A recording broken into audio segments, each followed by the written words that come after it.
Hello అందరికీ welcome back to my YouTube channel. అందరూ ఎలా ఉన్నారండి? నేనైతే చాలా బాగున్నాను. ఈరోజు మా ఇంట్లో సండే స్పెషల్ వచ్చేసరికి మటన్ బిర్యానీ. మీ ఇంట్లో సండే స్పెషల్ ఏంటి అయితే కామెంట్ చేయండి. ఒక్కసారి ఈ స్టైల్లో మటన్ బిర్యానీ ట్రై చేసి చూడండి. చాలా ఈజీగా, టేస్టీగా, సూపర్ టేస్టీగా, టైం సేవింగ్ అండ్ ఎవరు అయినా కానీ ఈజీగా సింపుల్గా చేసేసుకోవచ్చు. వంట రాని వాళ్ళైనా కానీ, బ్యాచిలర్స్ అయినా కానీ ఈజీగా చేసే రెసిపీ అయితే చూపిస్తున్నాను. ఈ మటన్ బిర్యానీ రెసిపీ మీకు నచ్చితే లైక్ చేయండి, షేర్ చేయండి and please subscribe to my YouTube channel. ఇక్కడ నేను 1 కేజీ బిర్యానీ కట్ మటన్ అయితే తీసుకున్నాను. ఈ పీసెస్ని నేను బాగా వాష్ చేసి బౌల్లో వేసి పక్కనైతే పెట్టేసుకున్నాను. నెక్స్ట్ మెయిన్ బిర్యానీకి కావాల్సిన ఐటమ్స్ వచ్చేసరికి ఇక్కడ షాజీరా 1 టేబుల్ స్పూన్, 10 నుంచి 15 నల్ల మిరియాలు, 3 బిర్యానీ ఆకులు, 6 లవంగాలు, 3 మరాఠీ మొగ్గలు, కొంచెం జాపత్రి, 2 స్టార్ అనమ్స్, 7 ఇలాచీలు, ఇంకా 4 ఇంచుల దాల్చిన చెక్క, కొంచెం జాజికాయ. ఇది ఖచ్చితంగా వేయండి, అప్పుడే మటన్ ఫ్లేవర్గా ఉంటుంది. నెక్స్ట్ వచ్చేసరికి 2 టేబుల్ స్పూన్ల కారం, 1 టీ స్పూన్ పసుపు, 2 టేబుల్ స్పూన్ల ధనియాల powder, 1 tablespoon garam masala powder, 1 tablespoon kasuri methi.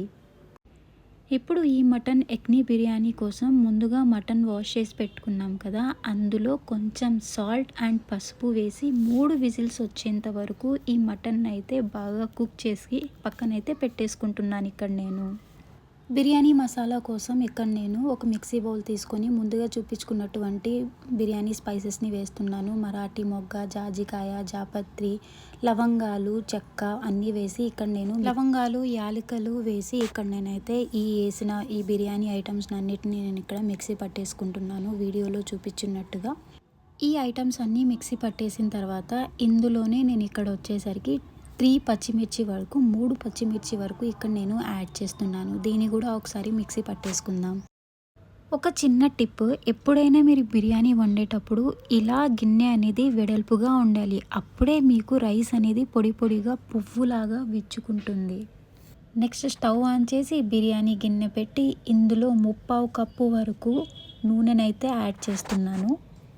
Oil heat అయ్యాక 1 టేబుల్ స్పూన్ షాజీరా, 10 నుంచి 15 నల్ల మిరియాలు, 3 బిర్యానీ ఆకులు అండ్ కొంచెం రాతి పువ్వు యాడ్ చేసిన బిర్యానీ స్పైసెస్ని మంచి అరోమా వచ్చేంత వరకు ఫ్రై చేసుకున్నాను. నెక్స్ట్ వచ్చేసరికి ఇక్కడ ముందుగా కట్ చేసి పెట్టుకున్న 3 ఆనియన్స్ని నేను ఇక్కడ ఫ్రై అయితే చేసుకుంటున్నాను.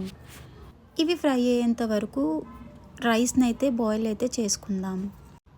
దానికోసం ఒక బౌల్ తీసుకొని వాటర్ పోసి అందులో కొంచెం లెమన్ అండ్ ఆయిల్ వేసి సాల్ట్ వేసి ఆ వాటర్ని అయితే మరగనించుకోవాలి. ఆనియన్స్ గోల్డెన్ కలర్ వచ్చిన తర్వాత ఇందులో 3 టేబుల్ స్పూన్ల వరకు నేను ఇక్కడ జింజర్ గార్లిక్ పేస్ట్ని అయితే యాడ్ చేస్తున్నాను. యాడ్ చేసిన జింజర్ గార్లిక్ పేస్ట్ మంచి అరోమా వచ్చేంత వరకు ఇక్కడైతే నేను ఫ్రై చేసుకుంటున్నాను. 3 టమోటాలని ఇక్కడ నేను ముందుగానే ప్యూరీ చేసి పెట్టుకున్నాను, దాన్ని కూడా యాడ్ చేస్తున్నాను. యాడ్ చేసిన టమోటా ప్యూరీని ఆయిల్లో బాగా కుక్ చేస్తున్నాను. నెక్స్ట్ వచ్చేసరికి లో ఫ్లేమ్లో పెట్టి ఇక్కడ కర్డ్ని అయితే 1 కప్ కర్డ్ని అయితే ఇక్కడ నేను యాడ్ చేశాను. ఇప్పుడు మంట మీడియం ఫ్లేమ్లో పెట్టి ఈ కర్డ్ని కూడా బాగా మిక్స్ చేయాలి. Next 1 teaspoon turmeric powder, 2 tablespoon coriander powder, next వచ్చేసరికి 2 టేబుల్ స్పూన్ కారాన్ని కూడా యాడ్ చేస్తున్నాను. చేసిన స్పైసెస్ని అయితే ఇక్కడ నేను ఒకసారి మిక్స్ చేస్తున్నాను. యాడ్ చేసిన స్పైసెస్ బాగా కుక్ అయ్యి ఆయిల్ అయితే సపరేట్ అయిపోయింది. ఇక్కడైతే నేను హ్యాండ్ఫుల్ ఆఫ్ కొత్తిమీర అండ్ హ్యాండ్ఫుల్ ఆఫ్ పుదీనాని యాడ్ చేశాను. యాడ్ చేసిన కొత్తిమీర అండ్ పుదీనాని కూడా ఒకసారి ఇక్కడ నేను మంచిగా మిక్స్ చేసుకుంటున్నాను. పుదీనా అండ్ కొత్తిమీర ఆయిల్లో బాగా కుక్ అయిపోయింది. నెక్స్ట్ వచ్చేసరికి ముందుగా మనం మటన్ని బాయిల్ చేసి పెట్టుకున్నాం కదా కుక్కర్లో 3 విజిల్స్ వచ్చేంత వరకు, ఆ బాయిల్ అయిన మటన్ని నేను ఇందులో యాడ్ చేసి ఒకసారి మిక్స్ చేస్తున్నాను. ఇప్పుడు నెక్స్ట్ వచ్చేసరికి ఇందులో 1 tablespoon garam masala and 1 tablespoon kasuri మేథిని యాడ్ చేసి ఒకసారి మిక్స్ చేసుకుందాం.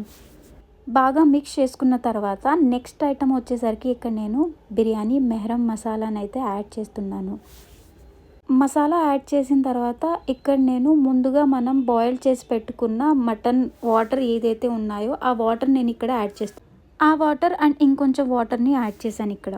నెక్స్ట్ లిడ్ పెట్టి ఒక 10 మినిట్స్ వరకు ఈ గ్రేవీని అయితే ఇక్కడ నేను కుక్ చేసుకుంటున్నాను. ఒకసారి మూత తీసేసి గ్రేవీని చెక్ చేసుకుందాం. గ్రేవీ ఇంకొంచెం కుక్ అవ్వాలి. ఆలోపు ఇక్కడ బాయిల్ అవుతున్న వాటర్లో రైస్ని అయితే యాడ్ చేస్తున్నాను నేను. యాడ్ చేసిన రైస్ని ఒక 7 మినిట్స్ వరకు ఈ వాటర్లో బాయిల్ అవ్వనివ్వాలి. మళ్ళీ ఒకసారి లిడ్ ఓపెన్ చేసి గ్రేవీ కన్సిస్టెన్సీ అయితే ఇక్కడ నేను చెక్ చేసుకుంటున్నాను. ఇంకొంచెం కుక్ అవ్వాలి. మళ్ళీ లిడ్ క్లోజ్ చేసి కుక్ చేసుకుందాం. గ్రేవీ కన్సిస్టెన్సీ అయితే ఇలా వచ్చింది. ఇప్పుడు నేను ఇక్కడ లెమన్ జ్యూస్ని యాడ్ చేశాను అండ్ అలాగే రైస్ కూడా 80% వరకు కుక్ అయిపోయింది. 80% వరకు కుక్ అయిన రైస్ని గ్రేవీలో యాడ్ చేస్తున్నాను. నేను ఇక్కడ 1 kg రైస్ని అయితే తీసుకున్నాను. ఆ మొత్తం రైస్ని ఇందులో యాడ్ చేసేస్తున్నాను.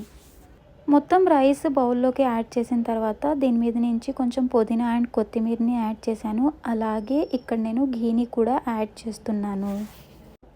3-4 టేబుల్ స్పూన్ నెయ్యిని యాడ్ చేసిన తర్వాత ఇక్కడ నేను ఫుడ్ ర్యాపర్తో దమ్ బయటికి వెళ్ళకుండా లిడ్ని అయితే క్లోజ్ చేస్తున్నాను. ఇప్పుడు దమ్కి వచ్చేసరికి 4 మినిట్స్ హై ఫ్లేమ్ మీద అండ్ 10 మినిట్స్ లో ఫ్లేమ్ మీద దమ్ చేసి స్టవ్ ఆఫ్ చేసి ఒక 30 మినిట్స్ వరకు అలా వదిలేసేయండి. 30 మినిట్స్ తర్వాత మూత లిడ్ ఓపెన్ చేసి చూస్తే పర్ఫెక్ట్గా మటన్ బిర్యానీ రెడీ అవుతుంది. ఇందులో మీకు అడుగు పట్టడం, ముక్క ఉడకకపోవడం అలాంటివి ఏమీ ఉండవు. అలాంటివి ఏమీ ఉండవు. చాలా పర్ఫెక్ట్గా ది బెస్ట్గా బిర్యానీ అయితే వస్తుంది. చూడండి, మీరే చూడండి బిర్యానీ అయితే ఎట్లా ఉందో. రైస్ పొడి పొడిగా పువ్వులాగా ది బెస్ట్గా బిర్యానీ సూపర్గా అయితే కుక్ అయిపోయింది. అయితే ఈ ఎక్ని మటన్ బిర్యానీ మీకు నచ్చిందా? అయితే మీరు కూడా తప్పకుండా ట్రై చేయండి. ట్రై చేసి మీకు రెసిపీ ఎలా వచ్చిందో కామెంట్లో మెన్షన్ చేయండి. Thank you for watching. Please subscribe to my YouTube channel. See you in the next vlog. Bye bye.